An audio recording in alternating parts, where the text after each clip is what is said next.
시청자 여러분 안녕하십니까? 뉴스 현장 시작합니다. 이스라엘의 공격을 받은 이란이 우리 시간으로 오늘 새벽 이스라엘을 향해 보복 공습을 감행했습니다. 양국 간 충돌이 전면전으로 확산될 수 있다는 우려가 커지고 있습니다.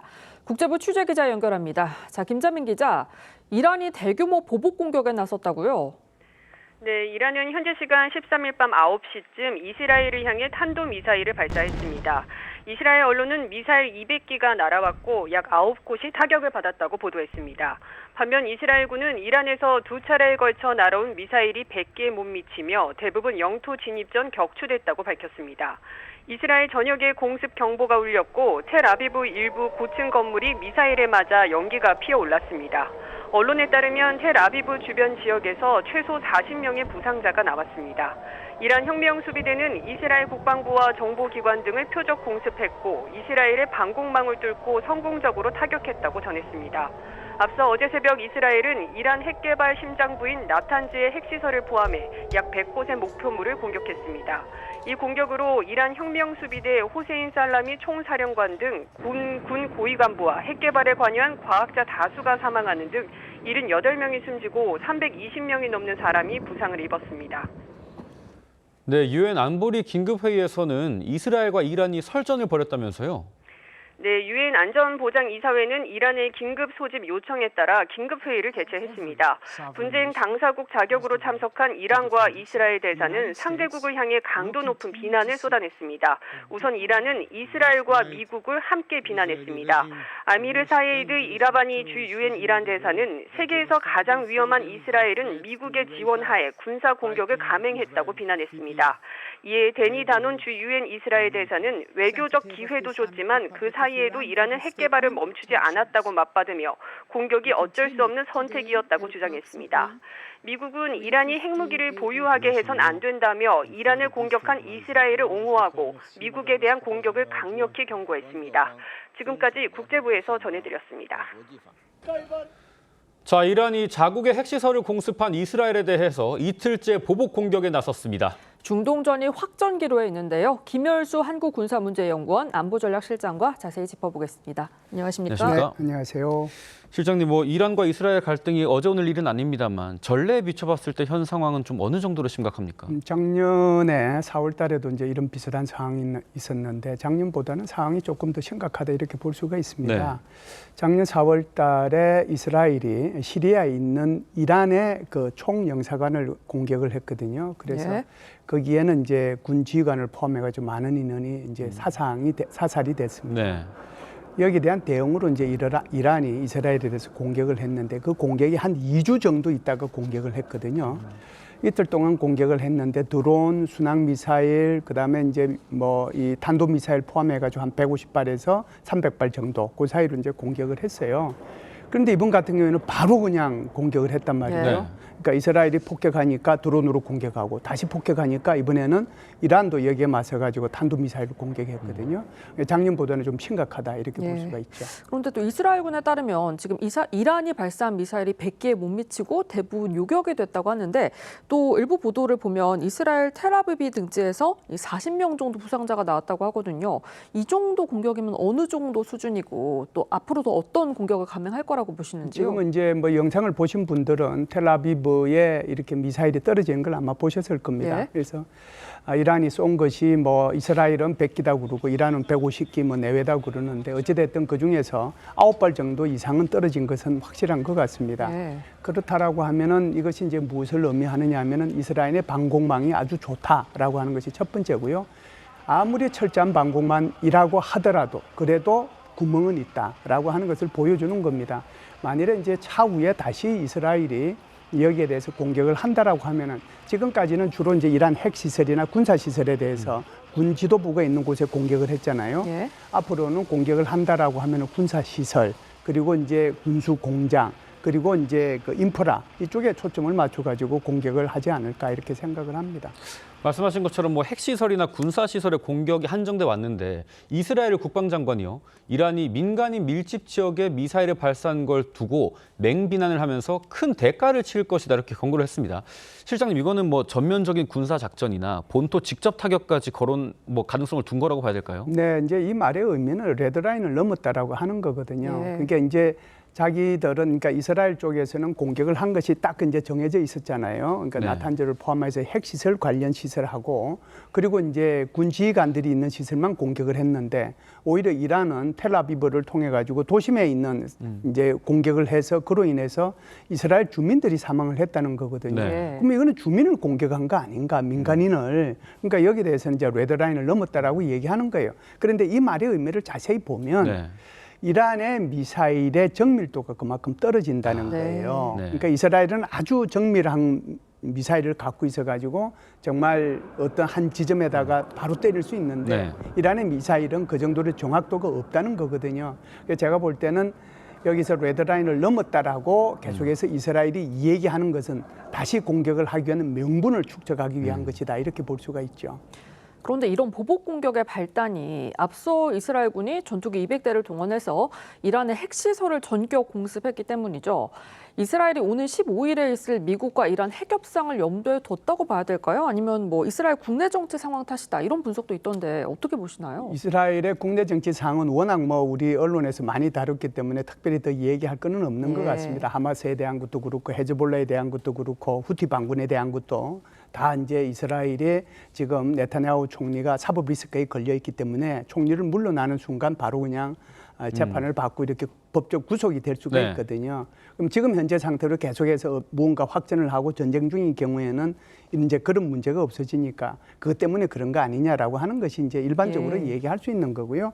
지금 이제 말씀하신 것처럼 그러면은 이란하고 미국하고 핵 협상을 하도록 돼 있거든요. 이 핵 협상이 언제부터 시작이 됐느냐면 지난 4월 달부터 시작이 됐어요. 네. 무려 5번의 핵 협상을 했고 내일이죠. 15일입니다. 오만에서 6번째 핵 협상을 하도록 돼 있어요. 그런데 지금 이제 이런 일이 벌어졌거든요.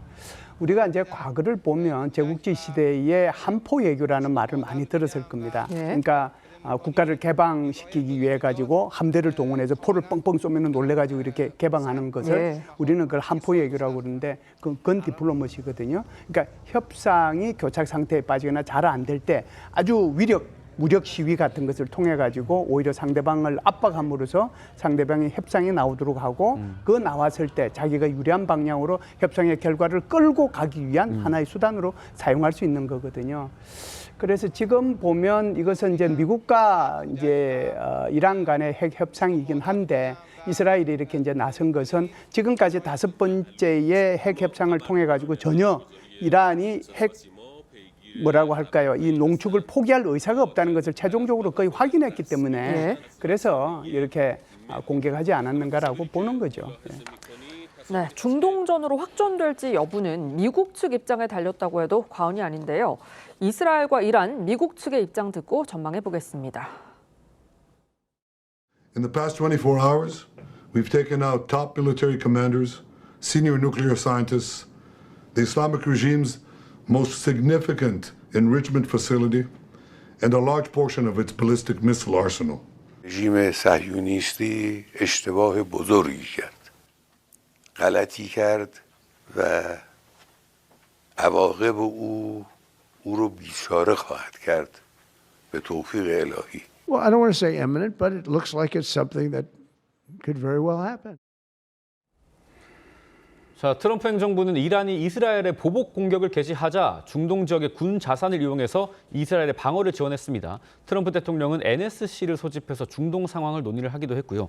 이 미국이 이란의 강경 노선을 유지할 가능성이 좀 클까요? 그런 가능성이 있다라고 봐야죠. 왜 그러냐면 이게 이제 이란하고 미국과의 핵 협상은 사실상 오바마 대통령이 있을 때 그때 네. 당시에 JCPOA 그러니까 소위 말해서 포괄적 행동 계획을 통해 가지고 합의를 한 거거든요. 예. 그때 합의된 내용을 이제 조금 말씀드릴 필요가 있는데 그때 이제 이란은 핵 농축을 3.67%까지 300kg까지만 할 수 있다라고 이렇게 규정을 했고요. 그리고 이제 IAEA 사찰을 수용하고 대신에 이제 미국은 여기에 대해서 제재를 해제해 주는 거예요.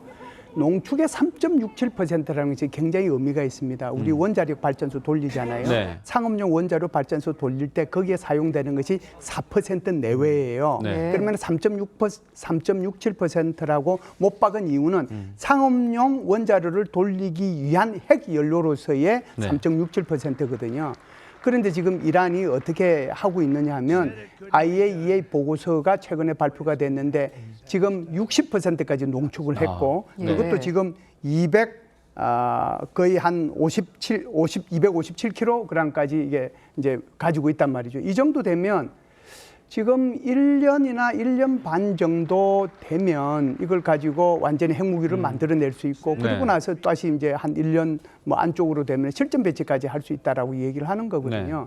그렇기 때문에 트럼프 대통령이 계속해서 이걸 포기하라라고 강요를 한 거예요. 그런데 이제 이란은 오히려 나 이거 포기 못한다라고 얘기하면서 오히려 새로운 원심 분리기, 신형이죠. 원심 분리기를 통해 가지고 오히려 더 농축을 강화하겠다라고 얘기했거든요. 이것이 5차까지 온 핵 협상이 실패한 이유예요. 그렇기 때문에 이번에 6차 협상이 내일 당장 있게 되는데 예. 내일 이란이 나온다는 보장이 없잖아요. 네. 그렇게 되면은 오히려 미국의 트럼프 대통령은 더 강압을 할 수도 있겠다 이런 생각은 하죠.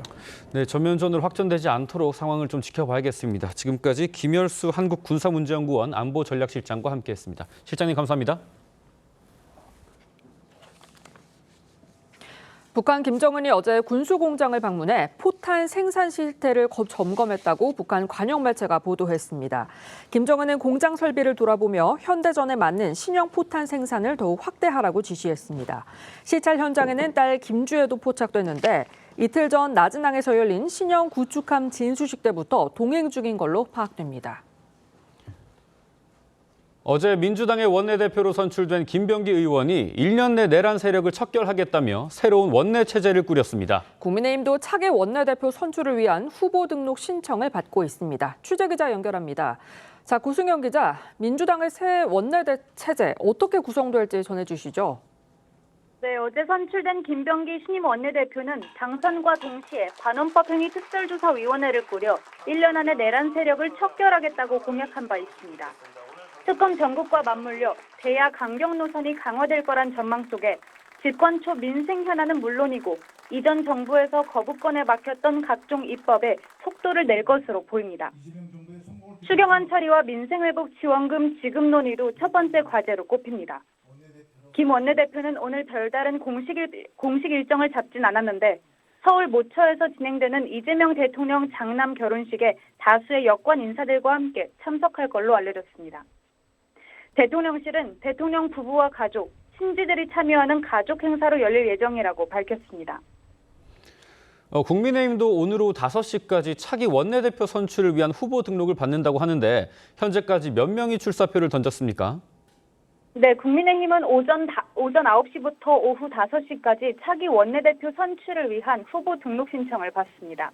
모레 월요일에 경선을 하게 되는데 3선의 김성원, 송원석 두 의원이 출사표를 던져 2파전 양상을 보이고 있습니다. 각각 수도권과 대구, 경북이 지역구인 두 사람 모두 개파색이었다는 평가를 받지만 당내 구 주류와 친한계 의원들의 지지가 비교적 선명하게 나뉜다는 관측도 있습니다. 다만 부산 지역 4선의 이헌승 의원이 여전히 출마 여부를 고심 중이라 막판 변수가 될 전망입니다. 정치부에서 TV조선 고승현입니다. 지금부터는 정치권 이슈 짚어보겠습니다. 김민석 국무총리 후보자에 대한 가족과 자금 거래 등에 대한 각종 의혹이 가라앉지 않고 있습니다. 여야는 지도부 선출을 통해 전열 재정비에 나서고 있는데요. 강성필 민주당 부대변인, 윤기찬 국민의힘 법률위 부위원장과 자세히 짚어보겠습니다. 안녕하십니까? 반갑습니다. 김민석 국무총리 후보자에 대한 인사청문회가 곧 열릴 텐데 가족, 특히 아들과 관련한 의혹이 계속해서 불거지고 있는 상황입니다. 아들이 고교 시절 작성한 법안을 국회에서 발의하거나 아들이 설립한 단체가 의원실과 함께 세미나를 했다는 이른바 아빠 찬스 의혹이 나온 바가 있습니다. 여기에 고교생 신분으로 쉽지 않은 이력이 또 드러난 건데요. 김 후보자 아들은 고3 시절 반년 넘게 홍콩의 대학에서 인턴 활동을 했다고 자신을 소개했습니다. 변정현 기자의 단독 취재 내용 먼저 보겠습니다. 김민석 총리 후보자 아들 김모 씨가 한 온라인 사이트에 자신을 소개한 글입니다. 2023년 6월부터 7개월간 홍콩대에서 연구 인턴과 공동저자 경력을 쌓았다고 적었습니다. 김 씨가 표시한 학교는 설립 110년이 넘은 국립대로 아시아 최고 수준 명문으로 꼽힙니다. 김 씨는 인턴 기간 고등학교 재학 중이었습니다. 저는 올해 고등학교 졸업했고요. 9월에 대학에 들어갔다. 김 씨가 나온 고교 측은 해외 대학에서 인턴 활동을 하더라도 휴학을 허용하진 않는다고 설명했습니다. 해외 대학에서 인턴하겠다 하면 휴학 같은 거 용인해주고 이럴 수는 있나요? 아니요, 그런 건 없어요. 중국 관련 연구자들은 홍콩 대학에서 한국 고교생을 인턴으로 쓴다는 얘긴 들어보지 못했다고 했습니다. 일반적으로 대학 교수님이 인턴을 구할 때는 대학생을 구하죠. 고등학생이 아니고. 김 씨는 세대 간 학습에 적용되는 디지털 기술에 대한 분석 저널의 공동 저자로 이름을 올렸는데 김 씨를 인턴으로 받은 교수는 홍콩대를 거쳐 현재 홍콩 메트로폴리탄 대학에서 근무 중입니다. 고교생 대상 인턴십에 대해 해당 교수와 홍콩대에 문의했지만 답변을 받지 못했습니다. 메트로폴리탄 대학교 측은 그런 프로그램은 없다고 답했습니다. 김 씨가 올렸던 해당 글은 현재 삭제됐는데 김 후보자 측은 관련 내용을 확인 중이라고 했습니다. 한편 김 후보자는 입장문을 내고 아들의 입법 활동이 대학 진학 원서에 활용된 바 없고 공동 발의자로 참여한 건 필요한 법이라 생각했기 때문이라고 밝혔습니다. 사적 채무는 세금 납부에 썼고 대출을 받아 모두 상환했다고 설명했습니다. TV조선 변정현입니다. 자, 김민석 후보자의 아들이 고3 시절에 홍콩의 한 명문 대학에서 연구 인턴을 하면서 교수와 공동 저술까지 했다. 저희 리포트에서 봤지만 상당히 이례적인 상황 같습니다. 그러니까요. 이게 뭐 휴학을 하기도 어려울 뿐만 아니고 그럴 필요도 없는 거죠. 저것이 만약에 특별히 본인의 대학 진학에 필요 없었다면, 그러니까 본인이 올린 글이기 때문에 일단 신빙성이 있다고 보고요. 네. 그다음에 이제 국제고를 나왔기 때문에 국제고에서 그 모든 교과 과정이나 아니면 동아리 활동 등은 대학 진학을 위해서 하는 경우가 많이 있어요. 네. 그러니까 대학 진학에 맞춰서 거기에 이제 활용하기 위해서 하는 경우가 많은데, 물론 김민석 후보자는 이제 말씀을 그렇게 안 하고 있지만, 자, 첫 번째로 홍콩 관련해서는 인턴과 공동 저자 이 부분 저게 또 많이 들어봤던 부분이죠. 외국 대학에 진학하거나 국내 대학에 진학하는 경우에 뭐 조국 전 장관의 자녀분도 그랬고 또 여러분들이 그렇게 해왔기 때문에 일단 그렇게 활용될 가능성이 크다. 또 하나는 입법 활동도 마찬가지입니다. 동아리 활동을 그렇게 하면서 동아리 활동이 결과로서 입법으로 이어졌다, 입법 발의로 이어졌다, 이런 어떤 성과가 어떻게 쓰였는지에 대해서 입증할 방법은 없어요. 왜냐하면 저희가 예전에도 경험했지만 해외 대학에서 이걸 확인해주지 않습니다. 그러니까 이제 당사자가 부인하면 알 수 있는 방법이 없기 때문에 뭐 생활기록부에 기재가 안 돼 있을 가능성도 있죠. 지원서에만 기재가 됐을 가능성도 있고, 다만 한 가지는 이제 국회에서 입법과 관련된 내용을 제출해 준 적이 있는지, 띄워준 적이 있는지에 대해서 아마 사실 확인을 거치면 될 것 같고, 또 하나 이제 동아리에서 같이 활동한 사람들이 확인해 줄 가능성이 있죠. 이 두 가지 이외에는 당사자가 부인하면 저희가 객관적으로 입증할 방법은 없다. 그다음에 홍콩 같은 경우도 본인이 저 글을 지었기 때문에 마찬가지로 그 관련된 공동저자의 실적 내지 인턴십을 했다는 이 실적들이 대학 입시에 활용되는지 여부는 대학이 확인해 주지 않기 때문에 불가능합니다. 확인하기가. 예, 이 아들 김 씨는 기재된 인턴 기간 동안 고등학교에 재학 중이었습니다. 그런데 김 씨가 나온 고등학교 측에서는 해외 대학에서 인턴 활동을 하더라도 휴학을 허용하진 않는다는 건데 이게 어떻게 가능한 일일까요?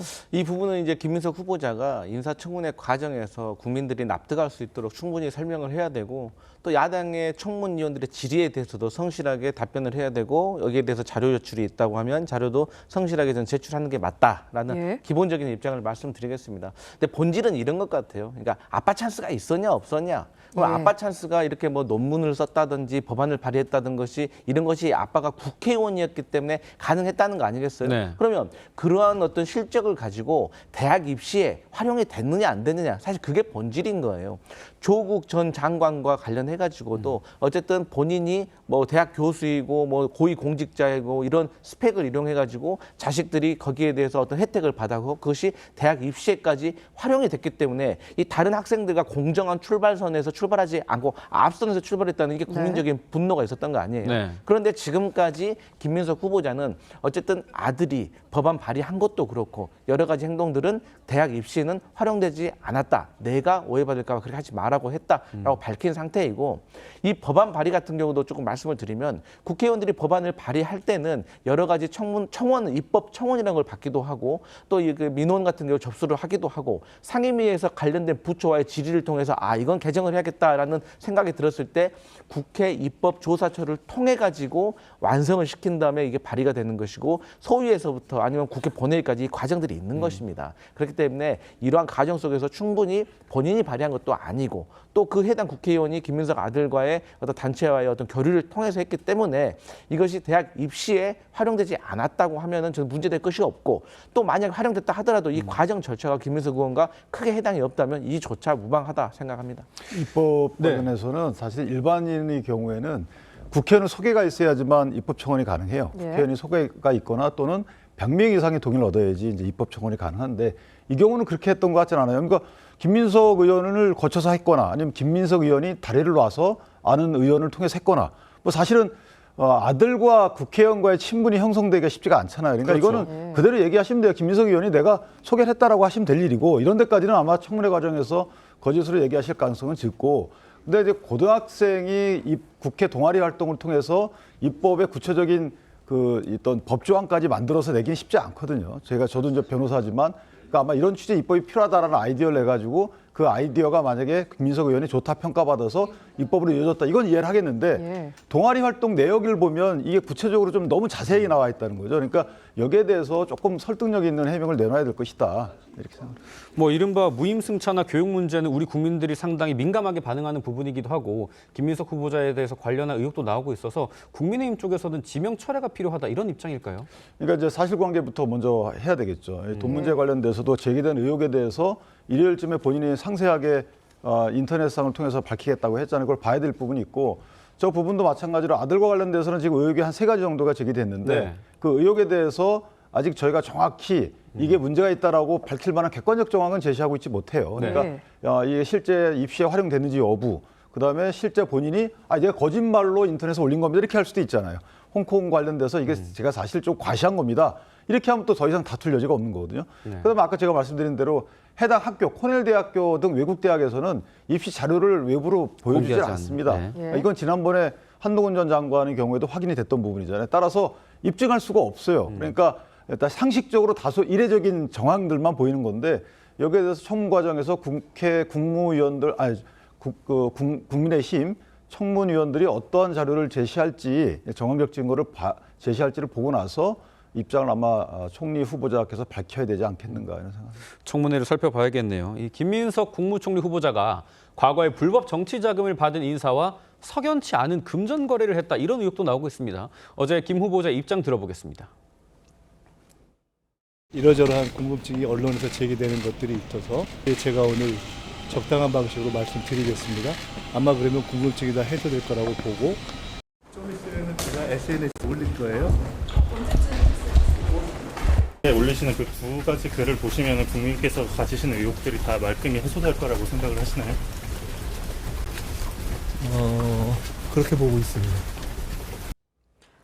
김민석 후보자 SNS를 통해서 과거 정치자금법 위반에 대해서는 송구하다. 그런데 모두 완납을 했다고 강조를 했습니다. 충분한 해명이 됐다고 보시는지요? 그러니까 정치 추징금을 완납하지 않았다라는 비판은 지난 총선 때 직전에 제기됐던 부분이고요. 그 부분은 완납을 했는데 이제 문제는 돈 거래 부분과 관련돼서 비상식적인 부분이 있다는 거죠. 첫 번째는 이전에 뭐 강모 씨로부터 돈을 빌렸다 이 부분을 저희가 탓하는 건 아니고 뭐 하루에 9번에 걸쳐 1,000만 원씩 빌렸다 다 좋습니다. 차용증이 있으니까 일단 그렇게 저기 인정을 해준다면 지금 이분이 그 세비가 있을 거 아니야. 월급을 받습니다. 2020년도에 국회의원이 이제 당선이 되죠.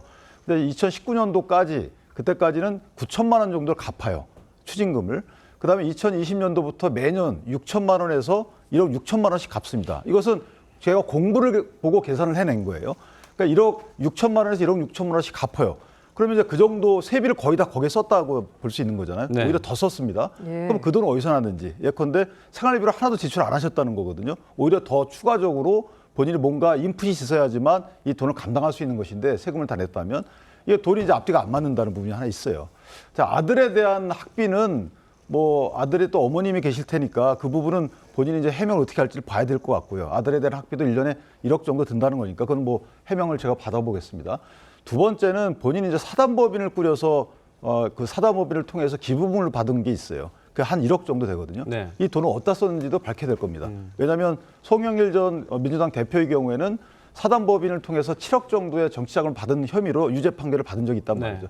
그러니까 정치인들이 이게 약간의 정치자금을 받는 통로로 활용될 수가 있기 때문에 이것과 관련돼서도 청문회 과정 소상히 밝혀야 될 것이다. 예. 그리고 이제 이 부분 너무 떳떳하게 말씀하실 건 아니에요. 이 김민석 후보자께서 검찰의 뭐 정치보복성 수사 때문에 본인이 그렇게 타겟팅이 되어서 받았다. 아니 어쨌든 대법원에서 유죄 판결 받으신 거기 때문에 그거에 대해서 그렇게 말씀하실 것이 아니고 돈의 흐름에 대해서 정확한 국민께 해명을 할 필요가 있다 이렇게 봅니다. 뭐 김민석 후보자 같은 경우에는 세비 말고 돈을 들어올 데가 없는데 뭐 채무 상환이나 자산 증식이 조금은 미심쩍은 거 아니냐 이런 지적은 좀 있어 보입니다. 네, 뭐 그런 지적 충분히 하실 수가 있죠. 근데 배우자가 있잖아요. 배우자도 경제 활동을 하는 것이고 예. 제가 재산 내역을 보니까 김민석 후보자의 배우자가 빚이 거의 뭐 한 3억 가까이 됩니다.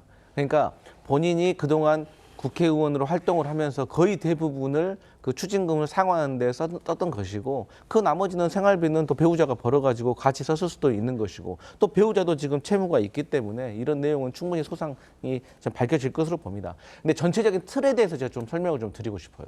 그러니까 김민석 후보자가 15대 국회, 그러니까 96년도에 32살의 나이에 국회의원이 됩니다. 그야말로 네. 혜성처럼 나타났죠. 그래서 재선에 성공을 합니다.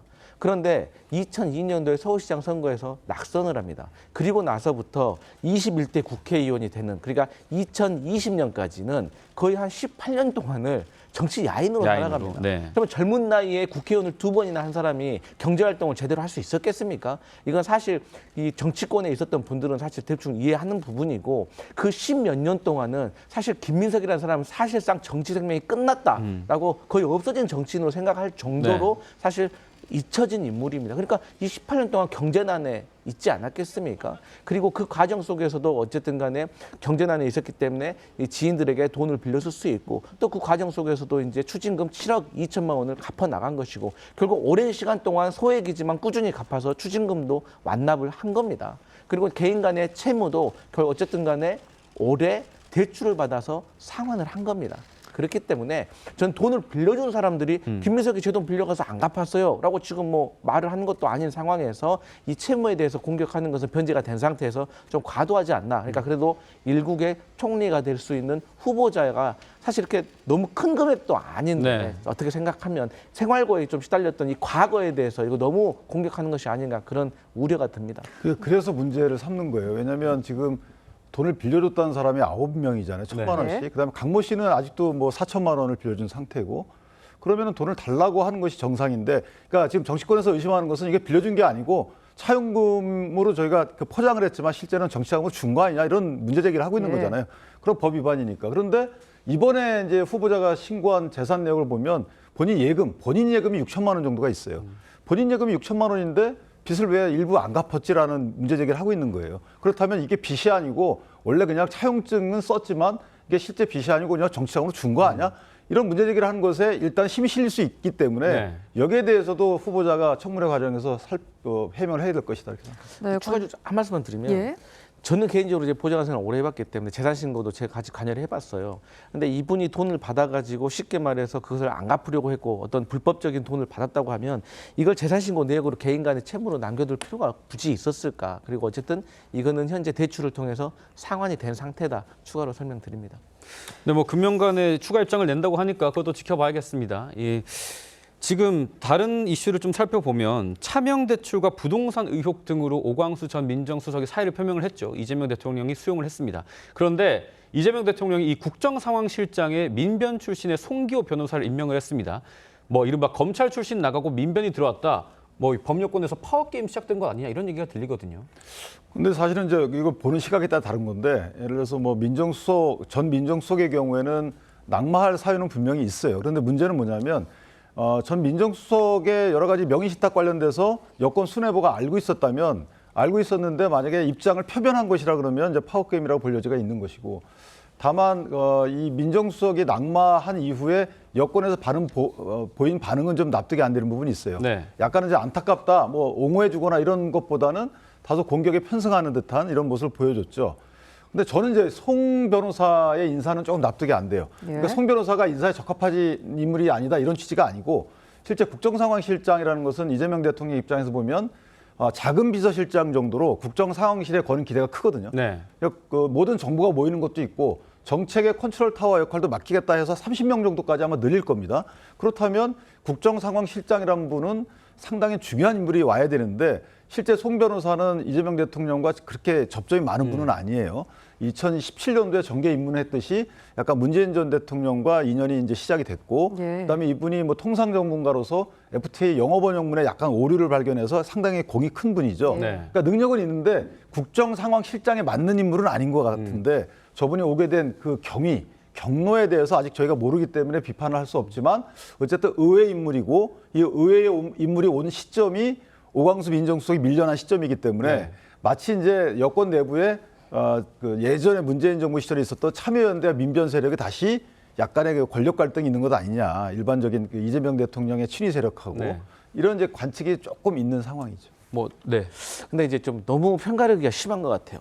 이재명 대통령하고 친하면 친하다고 뭐라고 하고 안 친하다고 뭐라고 하고 또 외교는 자주파니까 뭐라고 하고 동맹파니까 뭐라고 하고 민변이니까 안 되고 또 검찰 출신이니까 안 되고 판사는 또 우리 법이니까 안 되고 아니니까 안 되고 그렇기 때문에 어쨌든 임기 초반에 어쨌든 대통령의 인사에 대해서 조금만 더 이해해 주시면 저희가 결과로서 보여드리겠다 이런 말씀 드리겠습니다. 우리가 그 여당 때도 똑같은 비판을 받았기 때문에. 네, 알겠습니다. 지금부터는 여야 소식 짚어보겠습니다.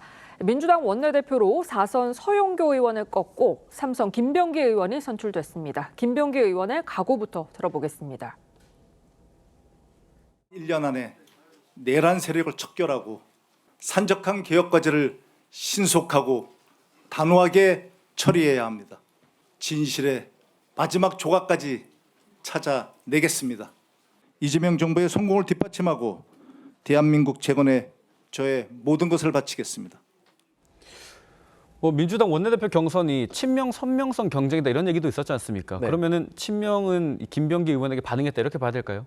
친명이냐 비명이냐 이런 문제가 아니라 두 분 다 사실 이재명 대표 시절에 선발을 마쳤던 지도부기 때문에 이재명 대표와 가까웠던 사이가 둘 다 맞으면 분명한 것 같습니다. 다만 제 개인적인 생각에는 이 서영교 후보자 같은 경우는 야당일 때 최고위원을 하면서 또 법사위원을 했습니다. 그야말로 이 윤석열 정부를 최전선에서 공격했던 야성이 있던 국회의원이었던 것이죠. 네. 그러니까 그때 공격력이라는 그 이미지가 조금 다소 민주당 의원들께 좀 남아있는 것이 아니냐. 그것 때문에 사실 당원들에게 인지도는 얻었겠죠. 그런데 새로운 정부의 첫 번째 원내대표는 지금 야당과 싸워야 되는 게 아니라 야당과 협치를 이루어야 됩니다. 그런 측면에서 봤을 때 김병기 의원이 이 국정원 출신으로서 수석 사무부총장을 하면서 당의 살림을 맡아가지고 행정이라든지 이런 일처리가 상당히 조용하고 튀지 않고 깔끔했다라는 평가가 있어서 두 분 다 훌륭하지만 서영교 의원은 다른 데 쓰임이 있을 것 같고 김병기 의원이 조용한 리더십으로 야당과의 협치를 이룰 적임자라 어떤 이런 공감대가 있었던 것 같습니다. 근데 참 취임 일성은 또 그게 아니잖아요. 지금 내란 세력 척결을 1년 안에 하겠다.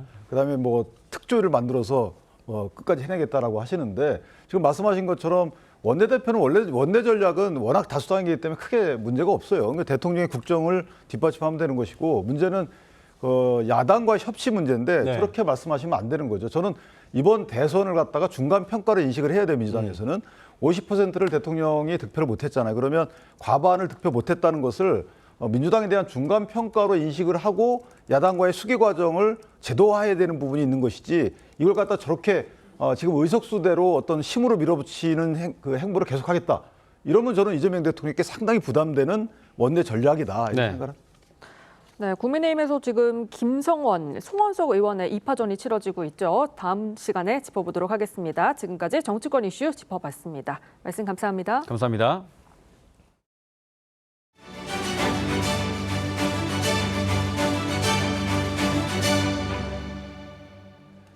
지난 10일 대구의 한 아파트에서 50대 여성이 과거 사귀던 남성이 휘두른 흉기에 찔려서 숨졌다는 소식 전해드렸죠.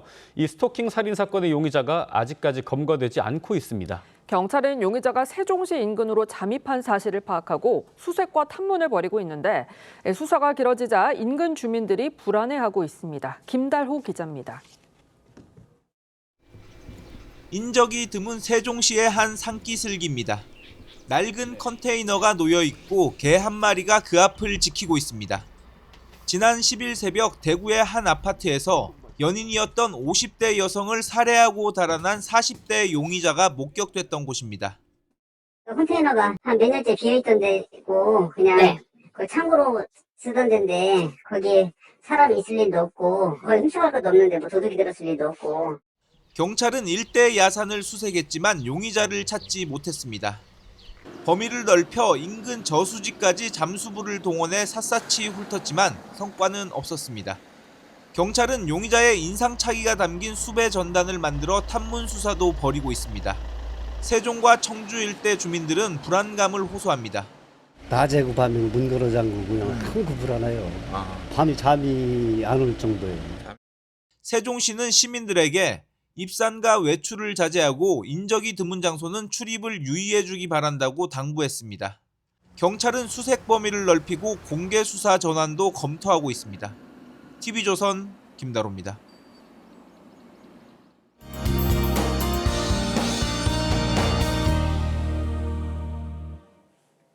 제주와 남부지방을 중심으로 많은 비가 내렸습니다. 여전히 남부지방은 비가 이어지고 있는데요. 오늘 늦은 오후까지 경남 해안에 10에서 40mm, 그 밖에 영남지방은 5에서 20mm의 비가 내리겠습니다. 비는 오늘 오후에 잠시 그쳤다가 휴일인 내일 다시 내리기 시작하겠습니다. 오늘 중부지방은 맑은 하늘 보이겠고요. 낮부터 비구름이 빠져나가면서 다시 무더운 날씨가 이어지겠습니다. 오늘 한낮 기온 서울과 춘천이 31도로 어제보다 높겠습니다. 습도가 높아 체감하는 더위는 더 덥게 느껴질 텐데요.